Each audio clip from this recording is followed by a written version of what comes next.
If you asked us a few years ago, do you think you need to move to the UK to seek asylum and to be a refugee? I said, what? They don't understand how lucky they are that such a huge majority of countries speak English.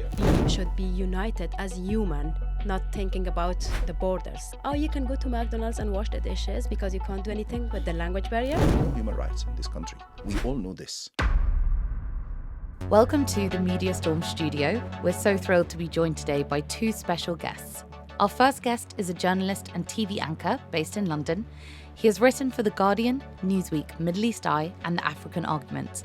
He's the editor-in-chief at Egyptwatch and host of the podcast Untold Stories. He is a refugee, a former dentist, and an advocate for refugees and asylum seekers' rights.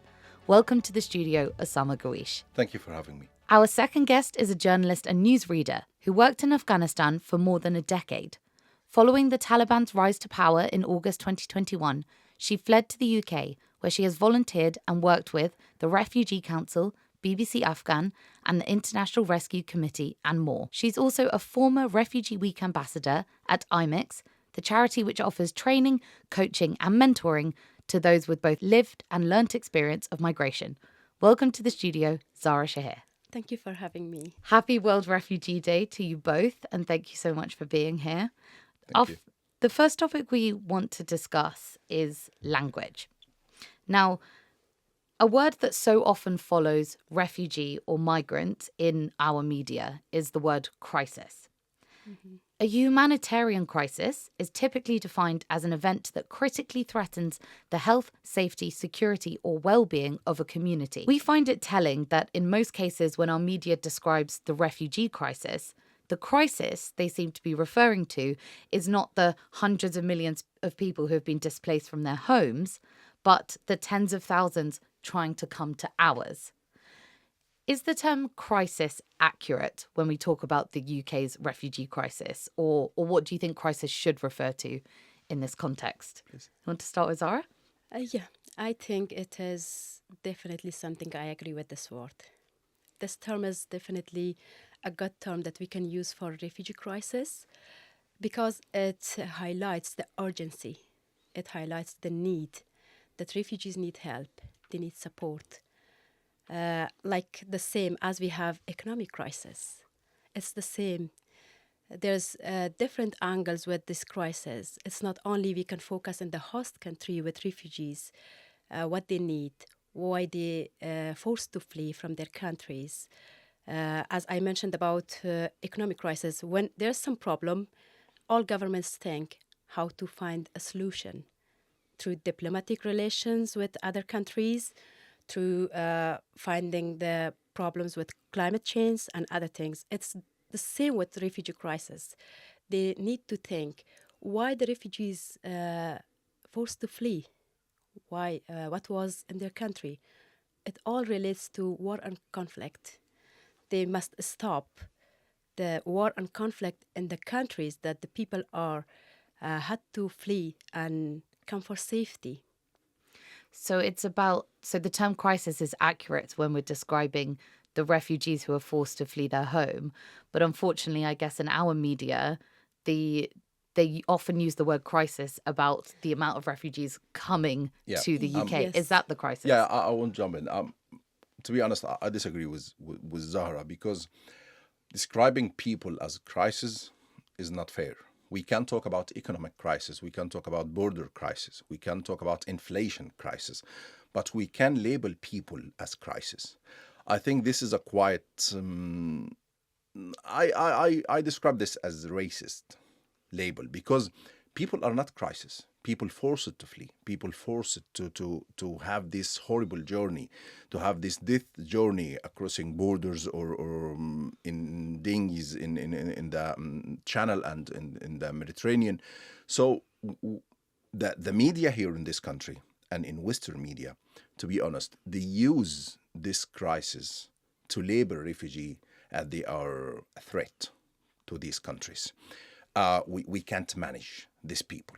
These people, we need to send them to Rwanda. We need to send them again to their country of origin.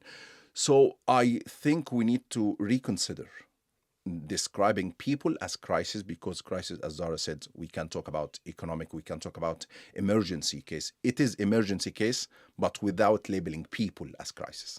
It seems to me that the crisis is that the UK continues to make stopping migrants its priority rather than protecting and processing vulnerable people. So it's a redefinition. You say it's a redefinition that's needed, and you say it's a word that should not be attached to people. Yeah. Well, I think actually, while we're speaking about language, I think we should move one step further and actually talk about some of the terms that are used so frequently in the media, but often really like never thought about with any kind of detail. As mentioned in the introduction, we celebrate World Refugee Day today, and it's the anniversary of the 1951 Geneva Convention, which laid out an international definition for refugees.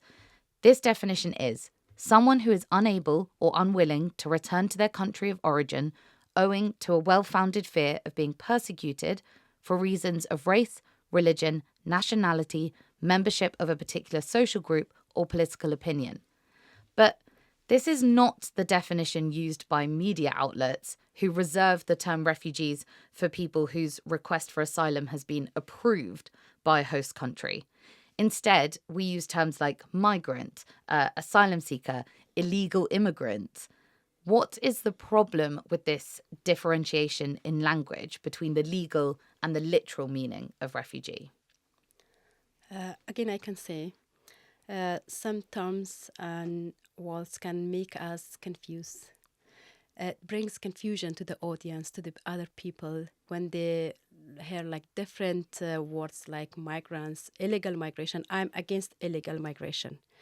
There is no illegal migration because, as we mentioned, we said that people forced to flee. They don't choose to come for a better life. Some people think in first world countries, other refugees who are coming from third world countries or from war and conflict, they are coming for better life. Basically, this is not for better life. They come for safety. Some people choose to come through safe routes. Some people choose to come through unsafe routes. There's not safe routes for them to come. So these words, when they make confusion, and it's in the media job, they should use the proper terms to make it clear for the audience and for the people to understand, and they can imagine themselves as a refugee. Refugees like protection; they need protection. So we as a government, we need to protect them. Host countries need to protect them. If we call it like illegal migration, it is something, it's not fair for a person who forced to flee and lost everything, and we call them illegal migration. It is in my idea, it's not something fair with refugees. Refugee itself, it's a word. It's not something that we choose. Like when we speak about some terms like peace and conflict, you see, like you feel peace has a nice sound to you, and conflict, it doesn't sound good for you. You know what's the problem there. It's the same if I have my citizenship in my country, like I'm the citizen of the country. So it's so peaceful for me. I feel so relaxed and I feel so independent. When a refugee, I feel down myself. Oh, there is something, I don't have some rights. Like you see in election, we don't have the right to go for vote. There's the difference between being a citizen and a refugee. And when we call it illegal migration or asylum seeker, it's something you feel more down yourself, and it is very painful for the person who doesn't have any right to study, to work. It's through the law, we know. But it has like some steps. We should think like refugee is a refugee, but with different levels. I totally agree with Zahra, and we both had prominent job in our country of origin.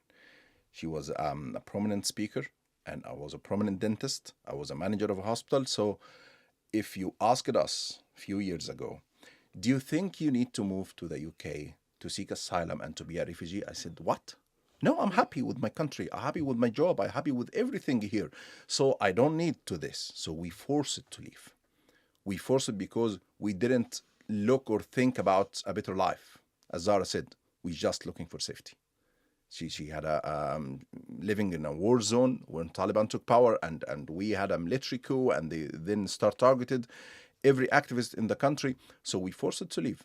The only place we got is here, and we tried and struggled to find a new life, a new job, and we pay a taxpayer. And we are, as any British citizen in this country, we're not overload in this country. No, we adding value to this society. So this should be the way the media treat with us. We are not overload in this country. No, we have prominent history, we have prominent job, so we have prominent country, and we wouldn't have to leave our country. This is the first thing. The other thing is quite interesting when the Western countries experienced a war in 2022 when Russia invaded Ukraine. I didn't remember any mainstream media or any outlet, even with the tabloid or the other, labeled Ukrainian as illegal immigrant or as asylum seeker. No, no, no. It's Ukrainian refugee, and this our commitment in the country, and there is safe routes for Ukrainian. So there is safe road, and we are respecting the white refugee.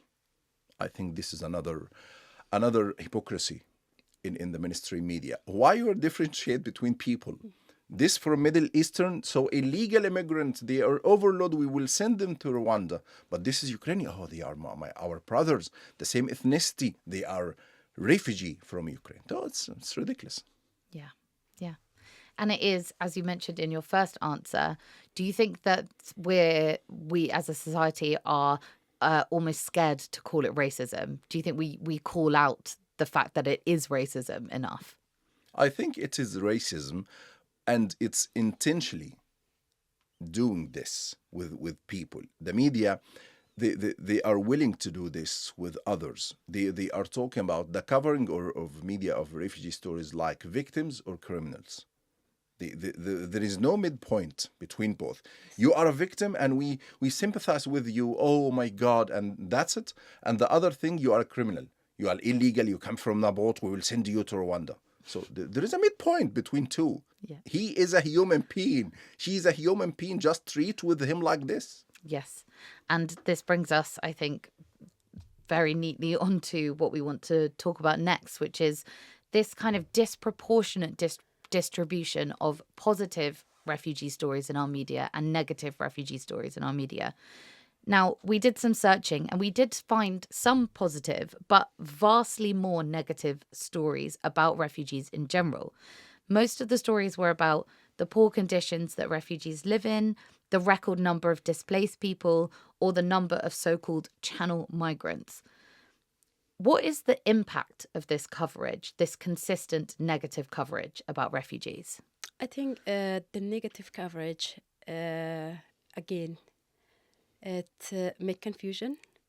I think media outlets should work as a bridge, and confidentiality is something that they should think about it. But sometimes media, they just only think about their time, how to cover the gap. They never think about someone's personal life and how it affects on their life. There's a lot of negative news about refugees and show the refugees how dangerous they are in the host country. Like nowadays in Germany, there's all news about Afghan refugees. One Afghan refugee killed a police officer, and a lot of Afghan refugees deported back in Afghanistan in this situation. Because what happened, they never thought about the other angles of the accident, or how it happened. Was there any other angle and problem with the police officer? Is there any other story behind why that man? I'm not going to support that Afghan man. He's a criminal. But when a refugee is coming in a country and we only focus on negative points, it can make it worse. And it changes the policies. The governments change their policies against refugees, and they become stricter to make strict the law against refugees. In the UK, there's a lot of negative coverage about refugees. Like I had done a lot of advocacy for refugee rights in the UK. The Monster camp, you see, and children unaccompanied, they are here, but they never think about them. They never think even a child under 18 is here alone himself. He needs his family. They never think about the family reunion. They only think how to cover negative about refugees. Why a mother sent his child alone? He was at risk. A mother never wants to send his child away from herself. But when she has to, she forced to save her children, she needs to do that. They never think about positive. Why a mother do that? But they only think she's a careless mom. So she sent her son for a better life, as I mentioned before. They never do that. They want their children to have a safe life, to do their education and to rebuild their life. No one wants to take their own child to put in the fire, to just see the child is burning. But these coverage a lot have the negative impact among the folk, and also making stricter the policies of the governments. Yeah, I think this coverage, this negative coverage, is like a collective punishment for the whole refugee in this country. You know, you are a refugee, so we'll punish you by negative coverage. So I recall two examples in the first wave of COVID in 2020. In the early days of 2020, we had very sad news. The three members of the frontline NHS doctors have died. And the surprise was that they were refugees from Sudan and Somalia. Yes. So this was a good example for everyone in the mainstream media. These are the refugee in this country. The other one is the brilliant Hassan Akkad, the Syrian refugee who won BAFTA, who crossed the border, who came from Syria, and then he volunteered as a worker in the NHS in the first wave of COVID. This is what the refugee can do to this country. They are a part of this country. They want to be a part of this country. They want to feel belongings to this country because they can't look back. They can't go back. There is no Syria, there is no Egypt, there is no Afghanistan for many of us now because we can't go back. We can't return to our homeland. So if we have a chance, we will do, but we can't. So this is our new country, and we are belonging to this society. We want to add values to this society. The other thing is I have done a story on Eritrean refugees, specifically children that Zahra mentioned. In Eritrea, there is a horrible system called the Life Indefinite Military Service. They took children from 13 and 14 and put them in the military for life. So the mother, the father, anyone who think about the future of his son tried to move him to the Sahara Desert in Ethiopia and then move to Libya and then crossing the border and arrived at Europe or the UK. And then he faced a former Home Secretary like Sovela Braverman who said, why are you here? You need to send you to Rwanda. Are you kidding him? Rwanda will send him to Eritrea once again. So we even don't respect the definition of refugee. We even don't consider the threat, the persecution in these countries. Yes, absolutely. There is a big gap when we read about refugees in our media, and that gap is often their backstory and their personal story, and then that leads to such a severe lack of empathy for people reading the news. You've mentioned Rwanda a couple of times, and I just want to ask about that quickly. When the government's Rwanda deportation scheme was announced, there was outrage about how callous and dangerous the whole idea to send refugees to another country and an potentially unsafe country was. I want to know that, first of all, were you surprised when the government created the Rwanda deportation scheme? Did it surprise or shock you in any way? Both surprised and shocked me because I came from this continent. I came from Africa. I know well Kagame presidents. He's like Egyptian presidents. He's like Libyan late presidents, Gaddafi, and he, like every single one in the Middle East, they are authoritarian leaders. And we all know what authoritarian leaders do to its people, to their people. Persecution, injustice, and every single topic the media here advocate against, and we need to respect the human rights. There is no human rights in this country. We all know this. And there is a plenty of reports warns the government here not to send refugee again to Rwanda because there is a lot of reports consider Kagame as authoritarian, and there is a human rights issues in this country. But the government here is proud to do this. And this is something even against the British values. You are teaching our children in this country's school British values that we are with the human rights and with the freedom of expression. There is no human rights and freedom of expression. And there is a threat, a real threat about anyone who go to Rwanda again, forcibly disappeared and persecuted. But the government, I don't know why they choose a country like Rwanda or any African country. I respect all African countries, but we have a lot of things to reform in these countries regarding human rights. Were you surprised to hear about the scheme, or did you think it's in line with how this government has acted towards refugees? I was like shocked, I can say. It was very shocking to me when, and I remember that when I arrived in the UK, I was new in this country, and they said they are going to send refugees in Rwanda. And I was thinking, okay, I was a journalist, I had good job, everything, and if they send me in Rwanda with my two children, is there any like kind of good facilities for my children to learn? I can find the opportunity to work in Rwanda? Is there any rights as a refugee that I have in the UK? And the problem is, as you mentioned, I don't know why they choose another third world country to send the refugees. Refugees come for safety. I think Rwanda is not that safe for refugees to go there and to rebuild their life.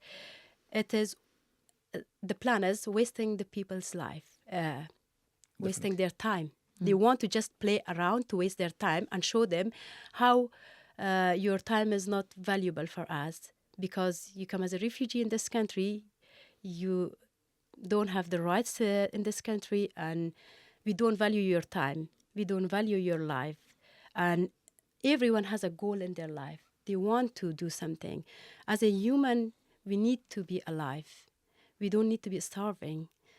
But they never think about this stuff. They just only think about policies, what to, like some people, they think like I had done something different. They think about differences. Oh, let's make some different policy and maybe it will be supportive. But I'm really against sending the refugees in Rwanda. It's only just wasting time of refugees. Absolutely. I think it's interesting that you said there about they only think about the policies, because when we were searching to find, how many positive versus negative stories there were, it was very interesting because when we were searching the term refugee on individual news sites, we'd find a varied selection of stories. When we search migrant, almost all of the coverage was negative or about party manifestos, so about policies. This was particularly stark on the BBC, actually. We searched refugees, the stories were largely positive on the search page. With migrant, the stories were overwhelmingly negative. We've mentioned a few times about positive stories, and one story we did see this week was this: former refugee becomes Northern Ireland's first black mayor. This is, of course, a really great story. It's a success story. However, often we see kind of two extremes with refugee stories. Either they're kind of, faceless, nameless people crossing the channel, or they're successful refugees that beat the odds. They're the first mayor, they're an Olympic gold medalist, they're a BAFTA winner. What does this say about how we value refugees? I think the problem that in here in the media, we focus more on the dark side of the story, the emotional side of the story, how he crossed the channel, how he arrived the country, how the Home Office put him in a limbo. And this happened with me with the Guardian story they published about me in March 2019. Thanks for the Guardian, they published this story, but they focus more on the emotional side. I think we need in the mainstream media to focus not on the successful stories only or on the refugee as victims and so on. No, we need to focus on the job, the history, the positive points of this man or woman or girl or whatever in his homeland or her homeland. Zara had a prominent career in her homeland, and me too, and plenty of refugees have work and job and impact in the society in homeland. Just raise this, highlight this, telling the people in the UK that we have a good man, we have a good girl, we have a good woman. They were brilliant in their homeland, and they will do the same in this country. Not, oh my God, he been through all this. Oh my God, this empathy and no, we need to deal with these people with proudly. Oh my God, he's a doctor, she's a speaker, he's an engineer, he's a teacher. This is what I think, in my opinion, the newsroom here in this country need to focus on. And one more thing about the Rwanda bill, because before we pass it, I think we move from dealing mistreat the refugee in this country to export our racism coverage to other countries. For example, I'm originally from Egypt. And in Egypt, the national media are fully owned and controlled by the general intelligence, where the president's son is working. And they started now a campaign against the Sudanese refugee and refugee from Syria and even Palestinians. And they put some hashtags on Twitter and social media, just evacuate and deport all refugee from our country. And when people start to advocate for refugees and asylum seekers in Egypt, the national media, owned and controlled by the general intelligence, said, look to Britain. They are sending refugee to Rwanda. This is a country of democracy. This is a country of human rights. This is the idol of you. So we need to do the same as UK. So congratulations to the government. You are exporting this racism and this mistreat to refugee to authoritarian leaders in the Middle East. Wow. Yeah, that's a very incredible point. Thank you. And I guess it leads me to ask, I wonder, how much do you think that the decisions to ramp up immigration control are made in response to media pressure or media negativity? How much do you think the media affects policy? A lot. As I mentioned before, like media, sometimes we think that media is only doing his job. But it's not only the media's job that they just cover the news and just fill up the gap. It has a lot of impact from people, from governments, the policies, everything. Whatever we say today, when people hear these words, they keep in mind and they think about it. It's the same with policymakers. When they listen to the news, they see the impacts and they make their decision. Why they don't change about refugees? As I agree with you, Osama, you said we had like good jobs, we come as a refugee. Sometimes refugees can be change makers in other countries, in the host country. Why they don't think like positive about it? They only think about like some people think in the UK, refugees are coming here, taking our jobs. Yeah. It's only thing, even when I see anyone, or I speak with them, they think, oh, they come and they took our job, and they don't think about other points that when they come, they take the jobs. They also do work hard. They bring changes in this country. They pay tax, everything. So they are also working as a human, as a citizen of this country. But as I mentioned, like about the problem what happened in Germany, it's the same in the UK. There was news about Afghan refugees and Syrian refugees in the UK, and what the government did, they promised like they will bring a lot of Afghans, especially vulnerable Afghans like women rights activists, journalists, women who work as a judge in Afghanistan. They're at risk. There's a lot of people at risk, but they stopped the process. because they thought there's a lot of Afghans. Millions of pounds has been spent in hotels for Afghan refugees. So why we should spend all the money for those Afghan refugees? They can stay in their country and they don't have any problem there. But they don't know how a woman with her children is escaping from one house to other house, from one province to other province, just to save her life and her children's life. This is the media outlet that it can affect the policies, and they just only think about to change the policy and to do not think about humanity. Yeah. And I think here there is, I got a statement I've learned the first week I arrived to the country. Refugee is not your enemy. Your enemy is the regime that make this refugee or made this refugee. So the mainstream media here need to understand this. Refugee is not a problem in this country. Refugee didn't cause the price soar. Refugee didn't cause the inflation to increase. Refugee didn't make the NHS salary low. Refugee didn't force Britain to leave the European Union or call the Brexit. Refugee are not the problem of any of this. The government here in this country and some political parties with their pathetic policies and their support and backing authoritarian leaders in the Middle East, they are the problem. They are making this refugee and they are making this problem to this society. Just please understand this. We are not the problem.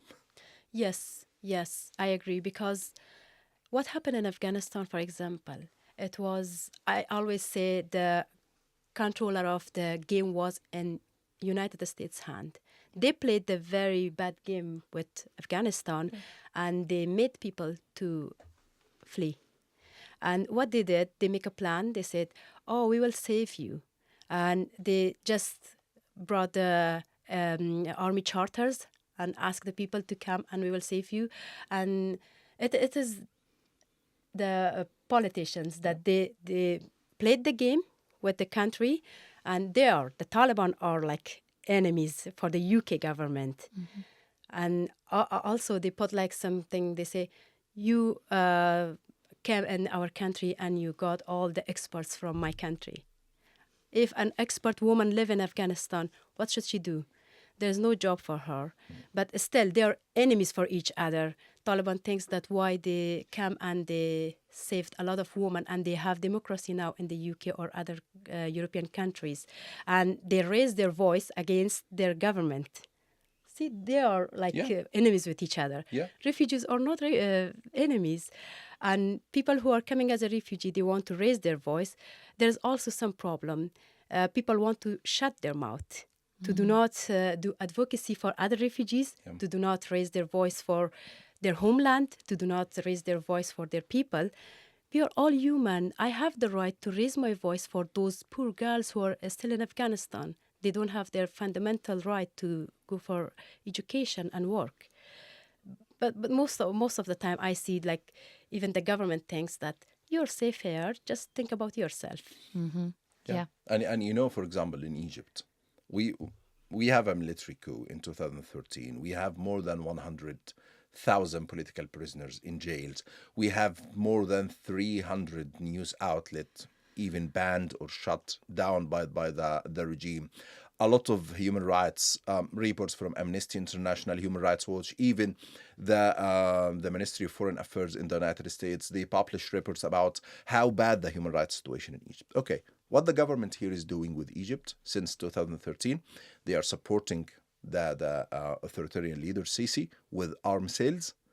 They are welcome him here in the country in 10 Downing Streets, and they are turning a blind eye of all these human rights abuses. So when Egyptians flee the country and arrive to the UK, they're asking why we have Egyptian refugees in this country because of your government policies.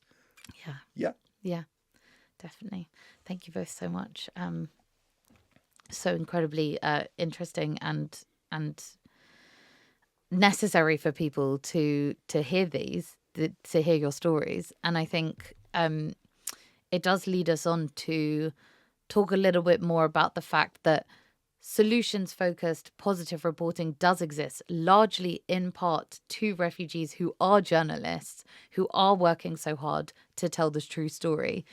We have found an increase in solutions-focused positive reporting recently, likely because it is Refugee Week. In the BBC this week, Refugee Week aims to bring communities together. Council calls for volunteers to help refugees. Cathedral given new status for supporting refugees. However, a lot of these stories still don't speak to actual refugees. World Refugee Day is specifically focused on the inclusion of refugees, and yet our media sets a terrible example by failing to include them in the coverage about them.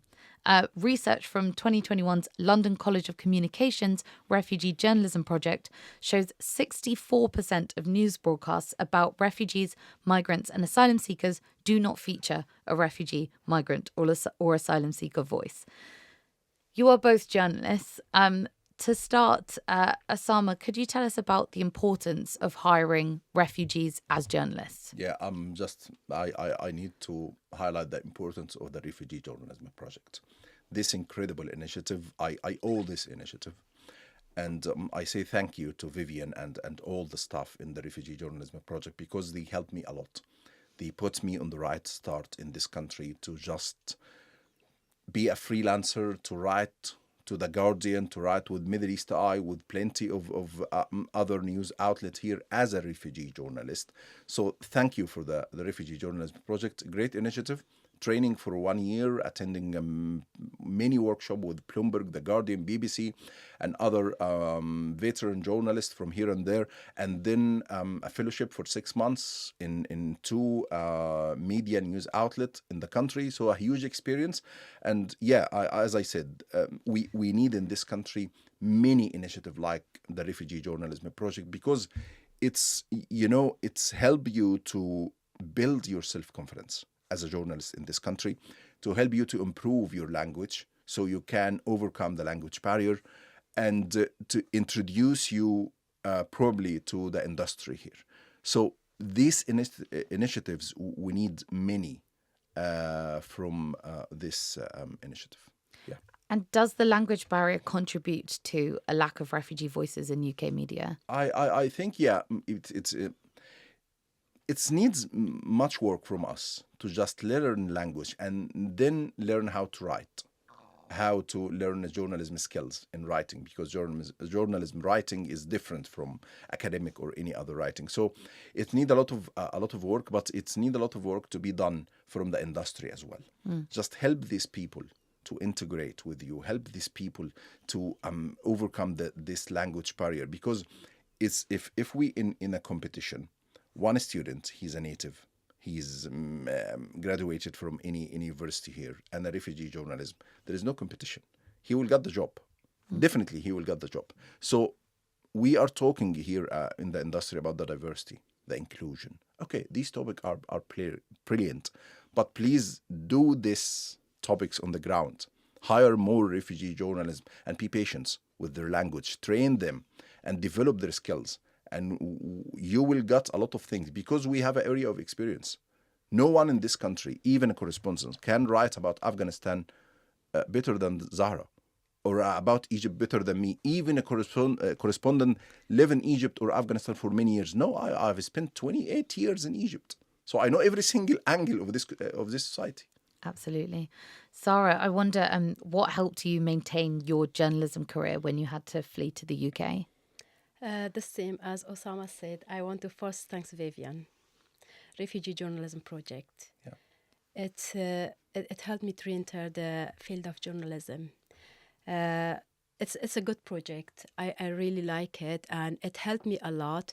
When first I come in the UK, I was in the hotel for 6 months and spending trauma, stress, anxiety, and just I was thinking.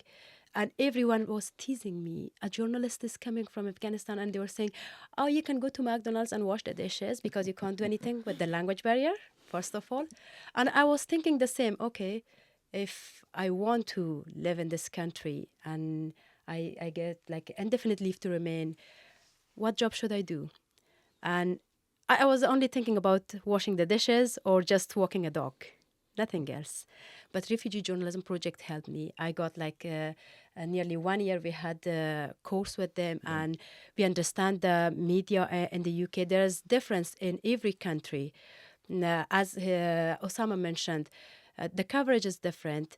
I had like some speech with London College of Communication students, and I said, "You're an English student. If you want to go for coverage in Afghanistan, you definitely need advice what to do, because I know my country, I know my people, I know my culture. It's a shock for a journalist to go for a mission in Afghanistan and for a coverage. When she's going to come back after the coverage, I'm sure she will bring trauma and anxiety with herself. So it's better to hire refugee journalists. They can work together. We can find understanding with each other. Like as we integrate in the UK, journalists who wants to go for coverage in other countries, they need to first integrate with the culture, with the problems, with the host country, what is there going on, and then they can do their job. Without experience, we can't do anything. Experience is the mother of the knowledge. So some people are coming in this country with experience, like they're doctors, they're engineers, they're journalists. They need to go back to their own fields. It's very difficult for a journalist to throw away her pen, don't write anymore, just go and think to work in Tesco or wash dishes in somewhere. It's very important to hire them, and they have better experience, and also they have better understanding with lived experience. I can cover about Afghan women very easy, very easy. And within the community I am, like if I want to interview a Afghan woman about why schools are, it's 1,000 days that schools are closed in Afghanistan. Million of women are ready to come and to be interviewed by me. Yeah. But if an English journalist wants, she will find it very difficult to find even one person for an interview. It's very difficult. So it's better to support refugee journalists as well. You raise such an important point, and probably the key theme of Media Storm, because sometimes at Media Storm we get called up by outlets like BBC Today programme looking for refugees that they can interview, and this would be great, except that their line of interviewing often puts refugees off from wanting to speak because they are only asked about their trauma.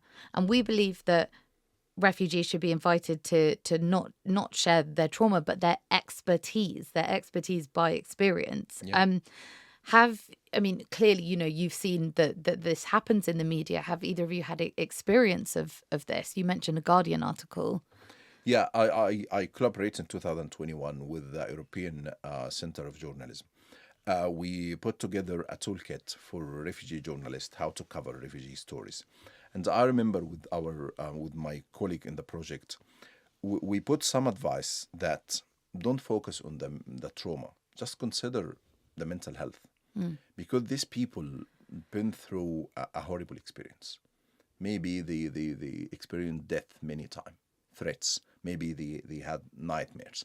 And for myself, I myself spent many years with the same nightmare that I've been arrested in the airport, I'm being deported to Egypt, I'm in jail. So a lot of people, and Zahra said she spent 6 months with this trauma. So don't focus too much on this side, because considering mental health for these people, it's a crucial point for them in the early stage in any new country. If every single one meet them, how to flee your country, just tell me about the horrible experience in the Mediterranean. Just for the God's sake, just leave this point. Leave them alone. They have problems. They have mental health issues. Respect this. So I think it's a fatal mistake for any journalist to go deeply with this point. What happened and what happened? Okay, it's important to know the circumstances that forced him to leave, but the fine details about the death threats and all these bad things, I think it's better to just leave it. If the refugee want to tell you this story, okay, he just okay with this, just respect his willing and go ahead. But rather than just don't go to these issues a lot. And the other thing is, as I said, not the victim side. not the emotional side. No, as you mentioned, the expertise, his experience, and this, this motive him. This feel the refugee that he is welcome in the country and they are interested about his story with the positive side, not the negative side. So I think these 2 points are important. What about you, Zara? How do you feel about times where have you had to tell your personal story in the media? Yes, I was sharing my personal story in media, and the thing that I find that's very interesting, I can say, it was like people wanted to make others emotional to just, as you said, Yeah. they think about emotional point of being a refugee, like they put the headline, how a journalist become a refugee. It can attract people to see, okay, what she was doing and how she became a refugee and what she's doing now. Uh, this is something when some refugees are not happy to share their own story. And also sometimes we can put others at risk. Like I have my family back in Afghanistan. When I share my story, I know it has a big, it will be a big problem or big risk for them. Maybe Taliban come and arrest my family because it happened with me. It happened with me because I was sharing my story, and when they had the house searching, they find out about the house, whose house is this, and what's she doing. She said that she's British spy, not a journalist. Welcome to the And team. He said that same thing. it's very important when we want to share our story. Be careful to think about others' life as well. But as I mentioned, mostly the medias, they think about to make it emotional and just to grab people's attention. Yes, because And the more clicks and the more yeah, likes and the more reactions you get to a news article, the more people read it and the more advertising revenue you get. And that is unfortunately what drives a lot of the mainstream media these days. yeah. I'm just want to add something. You remember we mentioned the exporting the narrative to authoritarian countries.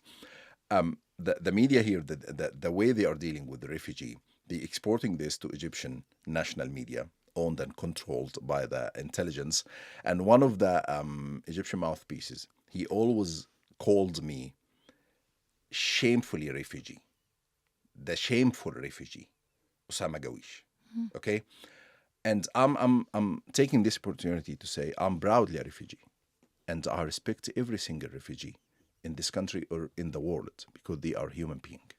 It is not a shame to be a refugee or asylum seekers. You are looking for your safety because these authoritarian leaders made your life in danger and put your life in danger. So you will be a stupid man to stay and let them kill you or jail you. No, we are here. Zara mentioned at the beginning, we need to be alive. And here we go. We are alive in the country. And yes, we are refugee and we are proud. And even if we're alone, we don't think about only ourselves. We think about our family. Yeah. Everyone has a family. Like myself, I have 2 children. I need to look after them. They need me. So if they don't, I don't want to save my life. Who look after them? If I don't want to save them, so it is like there's no shame to be a refugee. I know it hurts me. It's painful how I left my life behind and I had a good life. I was so happy with my life in Afghanistan. When I see the differences, I didn't know how to go to the bus because I didn't get used to go to my bus. I had my own car, my own house, everything. And now, every time the landlord is coming to ask for the rent, this and that, these are all problems. The refugees, they don't want to experience all these problems. And I'm trying my best to break down the language barrier, to learn, to improve my language, and to work. But as a single mom with 2 children, there is some points a mother alone can't work like full time to look after 2 young children and rebuild her life, rebuild the life she had the same. It's not easy, and also improve the language. As Osama mentioned, just be patient with their language barrier. Give them chance. We can support them, like If I have like a lot of English community to speak with them every day as a job or somewhere as friends, I can improve it soon. We are human. When human want to do something, they can do. Yeah. Everything is possible, but they need time. And you need to think about, if British people, and I don't hope this at all, but for example, if British people need to seek asylum or be a refugee in Egypt or in Afghanistan, and they found every single one around them speak a different language, and they couldn't understand a single word. You need this society to be patient. If a journalist from BBC or from The Guardian start his new career in Egypt, he need to learn Arabic, and he will go and study an Arabic course to just learn what this word means and what this word means. So it's the same for us. We need time to integrate with the community. We want to be adding values in this community. So just be patient. Just give us opportunity, give us more opportunity, and respect this language barrier. It's not something we are embarrassing with. No, this is our main language, and we want to integrate with a different community with a different language, and English will be second language. I volunteered with BBC Suffolk Radio in the early days of my asylum seeker here in the country in 2018. And the first lesson, Joan, the anchor in BBC Suffolk Radio, teaching me that don't think about the British accent. Don't think about the fluency. Just express yourself and understand what we are saying, and welcome to the British industry in the media. So this is exactly what the industry need to offer the refugees. Definitely. And I think there's a lot about when I go to different countries, and I feel like British people, they don't understand how lucky they are that such a huge majority of countries speak English Yeah. to some degree, and we can go to any country probably in Europe and get by without having to put in any effort because somebody there will speak English to some degree. And I think, we should all have a serious think about how how lucky we are and how difficult it is to come over. Thank you both so much. I've really, really enjoyed this conversation. Before we wrap up, is there anything that you came to say that you feel like you didn't get to say? Is there anything else you want to say? Thank you for having us. Yes, I always have my last wishes. Or whoever is listening to us, I always ask them, please don't forget countries like Afghanistan, like Iran, like Syria, other countries. They are in war and conflict. I know in Afghanistan, some people might say, you have a government, there's no war. But don't forget them. They need your support. We should be united as human, not thinking about the borders. Borders are only made just to make sure that there's different countries with different languages, but human are all the same. If tomorrow you think that Prime Minister say for 1 week schools are banned for girls, do you think it will be acceptable for a United Kingdom? Do you think it will be acceptable for the European Union? Tomorrow the Prime Minister won't be in his place. It is the same in Afghanistan. Why we shouldn't think about Afghan girls? They are not allowed to go to school. Just please be united for those girls, and we need to campaign for them. We need to find ways for them to help them. All girls are starving, not for food, for education in Afghanistan. It's the same in Iran, and you see it's increasing day by day. It's like a virus, like COVID went from one country to other country. It's increasing, it's going from one country to other country. In Iran, and tomorrow you'll see it will be in another countries, and I'm sure it will affect other countries like United Kingdom as well, because everything has a positive and negative point. The negatives always spread everywhere. The positive is the same. So we shouldn't let governments like Taliban and other governments to spread their virus all around the world. Thank you. Yeah, and my final message, and it is not political at all. Firstly, thank you for having me. But for everyone listening to this conversation, please think about people in Gaza, in Palestine. There are now 1.7 million Palestinian people forcibly displaced from their houses, and they're stuck in Rafah, in a very tiny area. And they are possible refugees, and they can make their way to UK or European countries. And I don't hope this happen. I hope this ongoing genocide and war is stopped immediately. So please, in July 4th, vote for any candidate, stand for humanity. Vote for any candidate, calls for immediate ceasefire. Vote for any candidate, whatever the political party is, it doesn't matter. Just what does matter is he's supporting refugees, he's supporting human being, he called for ceasefire. Thank you. Thank you so much. Where can people follow you, and do you have anything to plug? Because I'm not only a journalist, I'm a woman rights activist as well. I'm doing a lot of advocacy for refugees in the UK and around the world, and for Afghan girls and women, not only Afghan women and girls all around the world. As you said about Palestine, what's happening. So they can just search my name on Google and they can find me. Yeah, they can find me on Twitter, Osama Gaweesh, and on TikTok as well, Osama Gaweesh 2, because the one has been deleted. And on YouTube, I have a YouTube channel in Arabic and in English as well. Perfect. Thank you both so much. Thank you very much. Thank you. Thank you.